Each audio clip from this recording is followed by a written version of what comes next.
नमस्कार बंधुगण, आपण जदि चिंगुड़ी चाष करुछंती तेबे गोटिए कथा सबुबेले मने रखंतु, पोखरीर पानी ही चिंगुड़ीर जीवन। आउ एही पानी को सुरक्षित रखिबा पई आम चाष जमीरे एक रिजर्वभयर रेजर्वोयर बा जल संरक्षण पोखरी रहिबा सबुठारु जरूरी।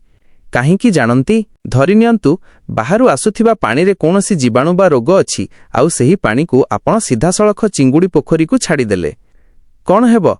आपणकर सबुजाक चिंगुड़ी रोगरे पड़ी मरीजिबार भय रहिबो। एही बड़ नष्टरू बंचिबा पई रिजर्वोयर आमकु सहाय्य करे। आमे बाहर पानी को प्रथमे आनी एही रिजर्व पोखरी रे रखिथाउ। सेठारे पानी को ब्लीचिंग बा अन्यान्य प्रोसेस द्वारा संपूर्ण शोधन सैनिटाइज करा जाए। पानी भल भाबे सफा हेबा परे एवं एहार गुणवत्ता ठीक रहिबा परे जाई आमे एहाकु मुख्य चिंगुड़ी पोखरी को देइथाउ। एहा द्वारा चिंगुड़ी को संक्रमणरू सहे सुरक्षा मिले एवं चाषरे क्षति हेबार चांस 0 होई जाए।